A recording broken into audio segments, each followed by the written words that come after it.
Okay. I don't know why I started off like that. Hello and welcome to another edition of The People's Rose. I'm Jared, And I'm Brooke. and we are a married couple that love to watch reality TV. We love reality TV so much.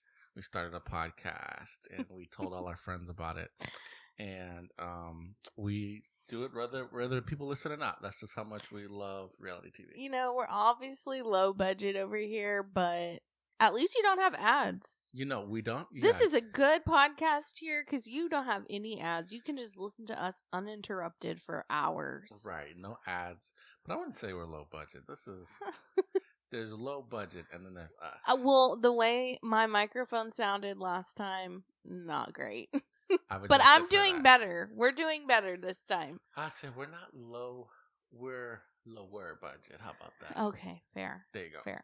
But yes, we are a reality TV podcast and we watch. Oh my goodness, we are in the midst of it. We have Big Brother. We have Bachelorette. we finished them all.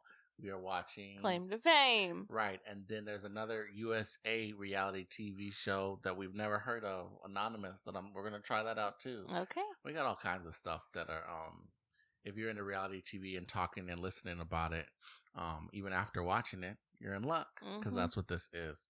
Like I said, we got a lot to get to, so why don't we jump right into Let's do it. Anything else you want to say before we get No. started?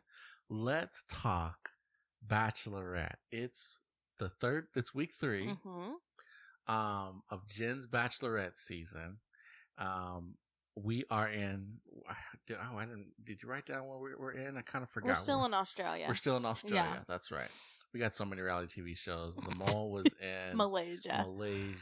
Okay, but anyways, we are still in Australia. We got another week with Jenn. What are your thoughts about this week's episode? I feel like it's going fast. I feel like I can name everybody who's there, and usually by week 3, I'm still like, who is that? Who is that? So I don't know, because even on the second group date, there was only 4 guys on it. Yeah, that seemed so odd, right? Yeah, but that first group was a huge group, as the guys did say. Fair. And I guess they needed the smaller group because of what they were doing. Right. They could only get so many people to race on the track like that. You're right. Okay. It was a pretty entertaining episode. I think the dates, the actual activities, we had the racetrack, right? We had the you know what? I was gonna say this was a uneventful date week. The dates themselves weren't that eventful, but it's actually because I actually cringed. Yeah, I think you blocked it from your memory. Right, you cringed out so bad. I deleted it. The cringe that was the first big group date. Yeah. I guess we'll get into it. I'll give you the floor since you had you were actually watching it, but just a little setup. Just like every other Bachelor or Bachelorette season, they inevitably come to the, what do you call it, the sex appeal group date where they just do something under the guise of something else, but it's really just for people to show off their sexuality. Yeah, that's true, because sometimes it's been in the past they've done one where it was like, tell about the story of the first time you had sex. Yeah, that's just kind of like, yikes, like these maybe need to be private moments. Right. Yeah, so Brooke, what happened? Tell us about the first group date. So they went to Thunder from Down Under, which apparently is a big deal in Australia. I don't know if I believe that. If you're Australian, let me know if that's true. But they did. It's a male strip show, right? Is that what you would call it? I don't know. It's like Chippendales. I don't know if I've never been. I don't know if they're fully stripping or if it's just the. I don't know what the proper terminology is, but anyway, they go and they learn some moves. And then they have to showcase what they learned, right? They have to put on a little show. Yeah. So, one of the best things about this date... One of the best things about this date was that they had 2 of the Bachelorettes from Australia come and help Jenn judge. Which is so crazy. We are probably one of the few Americans, I say few, but it's not a lot, that have seen and watched multiple seasons of the Australian Bachelorettes and Bachelor, and we hadn't seen these two sisters. We hadn't seen them. It looked like they were sisters that were on the same season. No, I think they were sisters, and they were both Bachelorettes at different times. You sure? I thought it was like a sister twist. No, I think that's what it was, because one of them. Because then the best part was when Sam M did his little dance. And one of the girls was like, "Oh, I can tell there's a lot of chemistry there." And Jenn was just like, yeah. And she was like, "You have to be careful with those ones, though." Yeah. And she was like, "I picked that guy on my season, and it was a disaster." Yeah. And I just loved that she gave that little tidbit. I agree. Because I think Jenn, I don't know if it'll make a difference to Jenn, but I could see that totally happening with Jenn. Oh, definitely. So, I mean, basically that was it. They all did their own little dancey dance. Jonathan won. He did like a firefighter thing, I think. Yeah. Which I think Jonathan, I don't know if he'll go all the way to the end, but I definitely see a connection there. Yeah, and just to clarify, they were two sisters in the same season. They both were the co-leads that season, kind of like they did with Gabby and Rachel. Oh, but they were both Bachelorettes. That's what I was saying. Okay, yeah. Okay, got it. Okay, go ahead. So so Jonathan won. I think there's some chemistry there. Definitely. I see it, yeah. Sam M, he just was basically all over her and like whispering in her ear, and he was like the fluster chef, Chef Fluster, because she had said last time that he flusters her. Where he was like, "Did you like the name?" She was like, "Yeah, is that from a movie or something?" Yeah, she didn't get it. And he was like, "Okay, let's just make out." You didn't get it. Yeah, basically.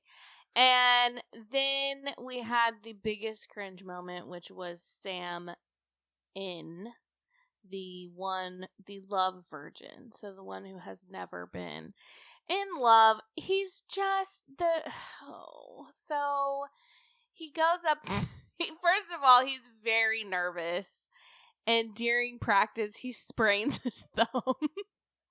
He sprains his thumb in practice when they were practicing their moves. Yeah.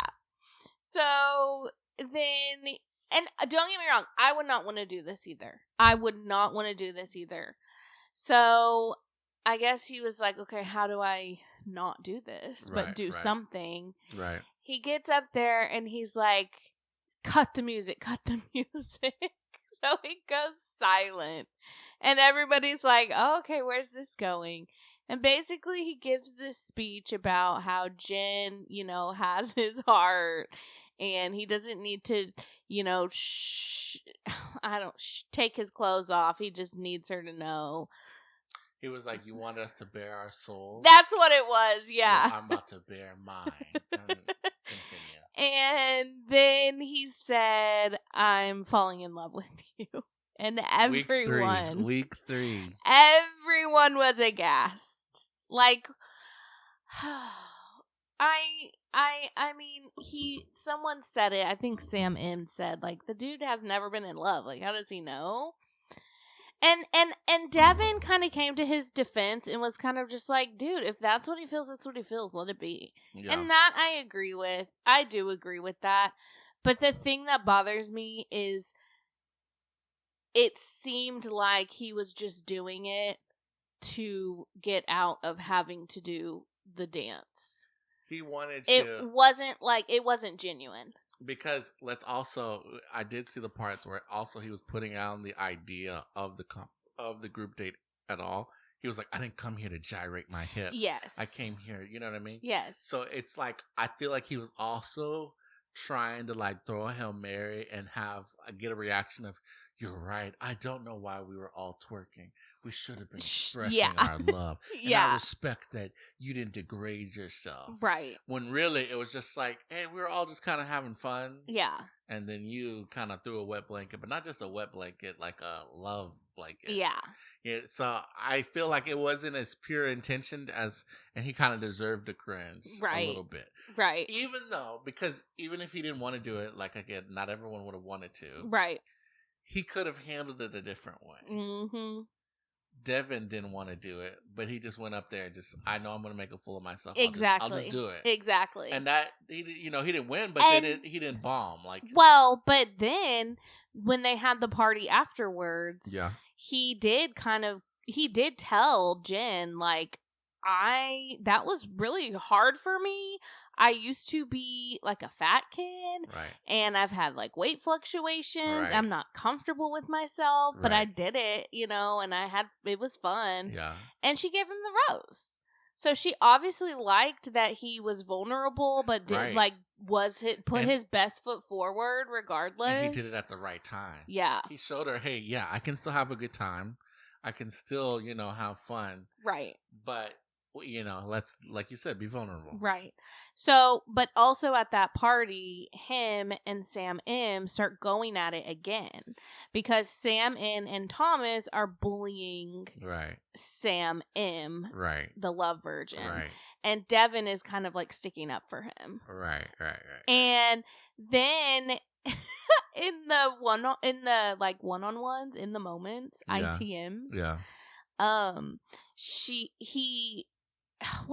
Sam was like, Devin's bullying me, or what? Here, Devin's a bully or something, and the producers wrote under Sam's name, needs to look up the definition of bullying. Yeah. And I loved that. Yeah.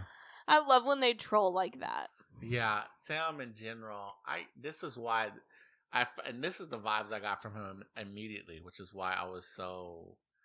I thought it was different. I didn't see the Tyler Cameron stuff. Tyler Cameron did also have, have interactions with other dudes that they thought the guys all just thought wasn't like worthy of her time or whatever. Yeah. But it seems like in a more, I don't know how to say it. Like Sam N seems a little like not even egotistical, but like machismo. I don't know how to say it. But like his stuff, like his quotes were like, "If this were the real world, I would break him in half." Like yeah, like he did say that. Like, why would you do that? Yeah, and also a guy up because he right, and it's like, why are we not acting like ourselves? Like this should be the real world, right? And he just seems like a man. He just seems like he's got so much pent up like aggression. Yeah.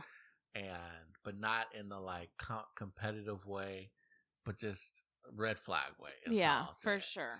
For sure. Yeah, it was just an awkward date, made more awkward by the fact that Sam M did what he did. Yeah. And then the people reacted the way he did. Right.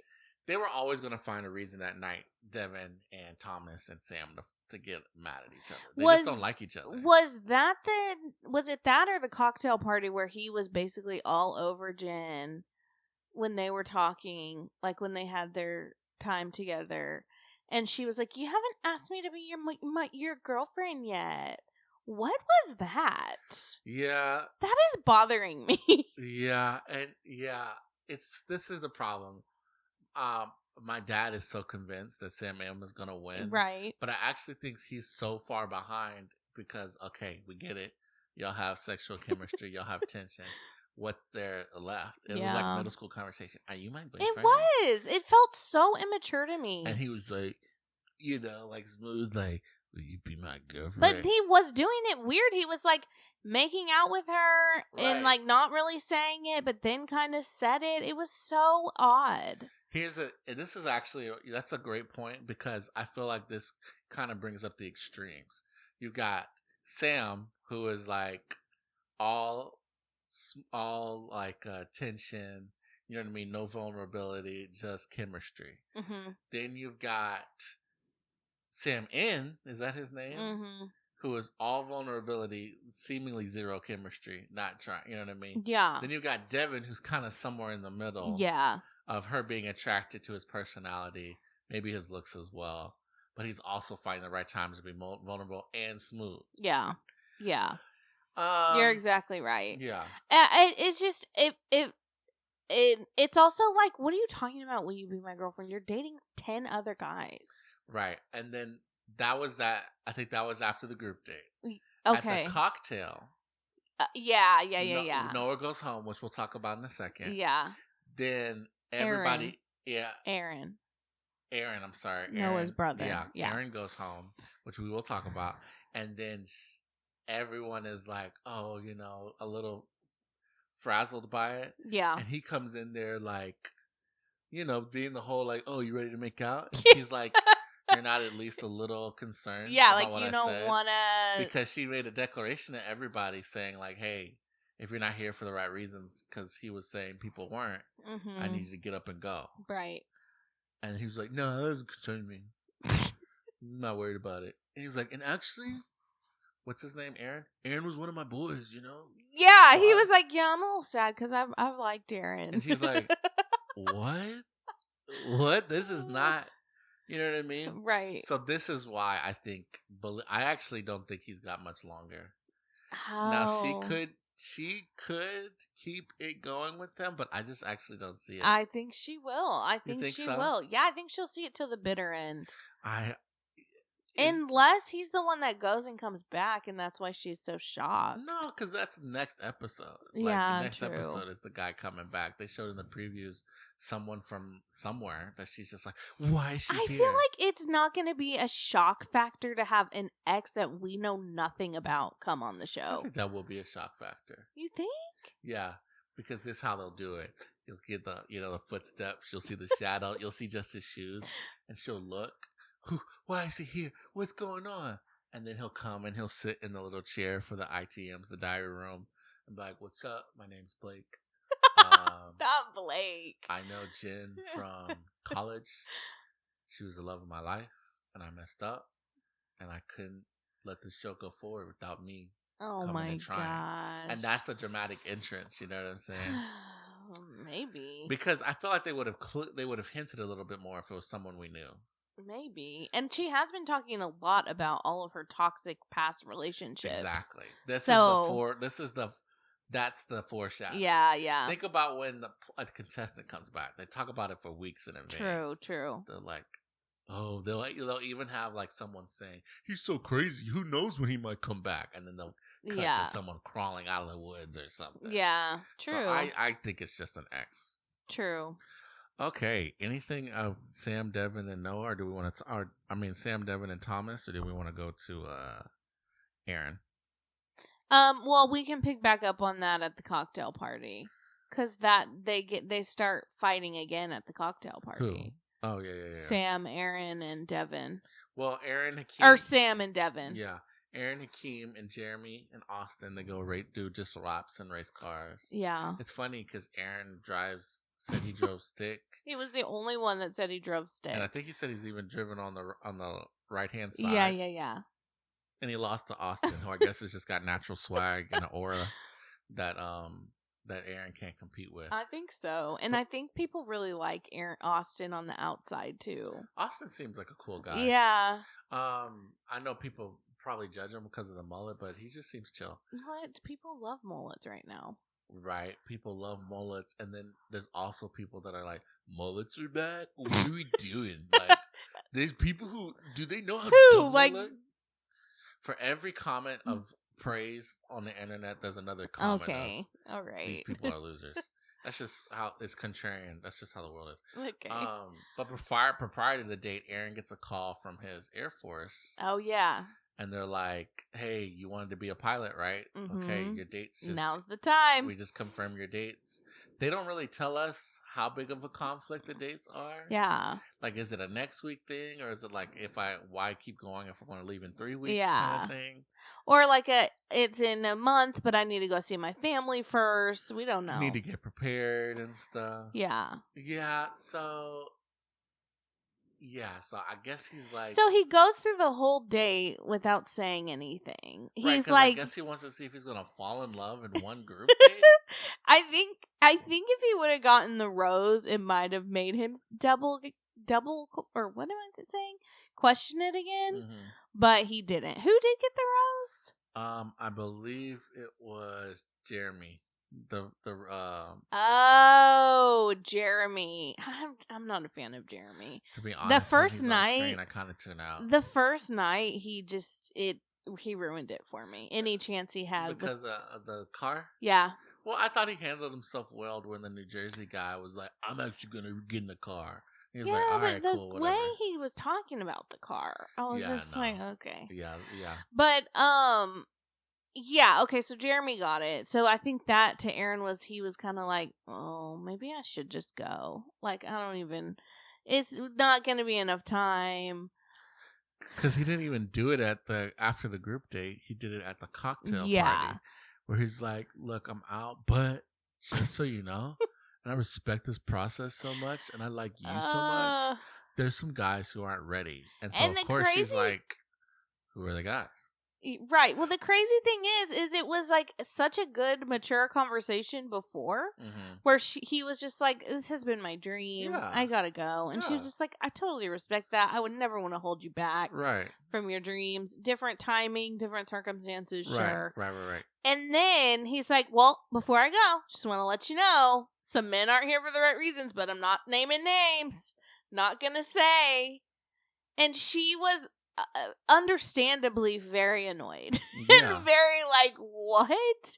Like she even said, I think it was she used some word, now I can't remember what it was. I don't know if she said disrespectful or just rude, or she said something and I was like, yeah, that's true. But anyway, so she basically was like, okay, I'll walk you out. Yeah, it's just. And what? Yeah, it was less of a, I actually care about you finding love and I'm worried about you, and more just, I want to stir the pot. Yeah. He came in ready to give somebody a book about emotional intelligence, and it's just like, okay. And then he, like, you know what? And, like, honestly, the more I think about it, I mean, it's the military, right? He had to have had an inkling that this could be the time that he was going to get his dates. For sure. So, he's like, oh, maybe I have a dramatic exit. And then to be like, just so you know, there's some people who aren't here for the right reasons. It's like, what does that mean? Yeah. You know what I mean? Like, are they trying to murder me? Or he was like, intentions. Yeah. Are they trying to become famous? Like, aren't here with the right intentions. So it's just meaningless. It's just him trying to cause drama, and it did, but not. But after this week, I may never think of him again unless he shows up on Bachelor in Paradise. So I just, or he saves my life in an airplane. Gosh. So kudos to him for doing that. But when it comes to this show, it was just like, okay, peace out. Right. So then Jenn goes back in there and she's like, he just told me that some of you are here for the wrong intentions. So if that's you, then you need to leave, basically. Mm-hmm. And then, of course, all the guys are like, oh, no, who's he talking about? What's going on? And then Sam M and Devin start going at it again. Yeah. And I don't even really know about what. Except for, I remember them both saying, I don't respect you. I don't respect you. Okay, then let's just not interact. And then they continued to interact. Yeah, it was, okay, the reason it got heated again, because, again, Aaron was one of Sam's boys. And so all of the guys justifiably were like, why would he do that, not name names, and then peace out? And then Sam was like, well, actually, he's one of my guys, and I'm not going to stand here and let you disrespect him. He let him, and they're just like, what are you talking about? And so Devin, of course, along with the other guys, were like, well, who is he talking? Yeah. And then they just got talked about mutual respect and all that stuff. Oh my god. It is, those guys just don't like each other, and neither of them are going to back down. And I think they see each other as like number one competition. I don't even think, and maybe I'm projecting. I don't even think Devin sees them as competition. He's just kind of like I don't take crap from anybody kind of guy. That could be true. So if you're gonna talk heated, or you're gonna just snicker, you know what I mean, and passive aggressive, we can cut all that out, because I'm the kind of guy that just talk about it. And then Sam is the kind of guy who like stews on it and then like goes back to his car and gets a baseball bat. You know what I mean? That's what he seems like to me. Kind of just a pent up rage guy. And then Thomas needs therapy before he does something that everyone regrets. That guy, he needs help. Yeah. So we ended up losing. Oh, we didn't write down who got sent home, huh? Well, I think just from memory, we lost Akeem. Yeah. And some other people, which was kind of sad, because they seemed to have a good conversation when they were on the group date. Right, I but if want you're to say going in, this too, though. I remember saying when we were watching, and I don't even remember what she said, but I remember saying, "Oh, she's being really vulnerable with Devin," when I haven't seen her do that before, yeah, and that says that she feels comfortable with him and she likes him. yeah. As in regards to Akeem, it was just a group date. You start spilling out your sob story that they all, I guess, are required to bring along with them. And I say that not to belittle his experience, but every person on the show, it's formulaic, has to like say, well, actually, it's really good that I'm talking to you and overcoming this because when I was 5 year old, I lost my chocolate bar. And now sitting at this chocolate fountain with you seems like a full circle moment in my life. You know what I mean? They have to come with some trauma bonding thing. Yeah. So the fact that he started bringing that up in a cocktail party or after a group date kind of seemed to me like, okay, they're ending his storyline here, giving us some last second facts about him before they send him off to paradise. Yeah. He'll come on in paradise, spend about a week or two, and get evicted. Not evicted, or just not get a rose, unless he finds love. But he's a great character. I just don't know if he's right for the Bachelor Nation world. Yeah. He's so funny and hilarious. I almost want him on a show like Claim to Fame or Big Brother Yeah. or The Mole, where he doesn't have to be competing for love. Yeah. He can just be competing to entertain us. True. True. Any other last second thoughts about this week? Sam N did get a rose. He was the last person to get a rose, and I'm just feeling really I just feel like we need to maybe put him out of his misery and send him home. Sam N? Yeah. Well, they got to continue that, and I don't want to call it Love Virgin. They post that label on I him, don't like it but either, just like but he's never been in love before, mhm. and so they want to. I don't know why they want to continue that storyline. But I feel like that is exploitative. No, all of it's exploitative if you're Well, on the show. that just feels I don't know. But he also seems very proud That's of true. it. You're right. Brought He's it up. willingly giving that information up. That's true. Right. And he thinks it distinguishes him. But yeah, I just think they're gonna. I don't know if it's a 2-on-1. I don't know if it's a date where they're gonna see can he really be loved. But he kind of killed that by saying he was falling in love with her. Right. So who knows what their plan is for him? He definitely seemed like a producer pick. Yeah. But is that it for The Bachelor? I think so.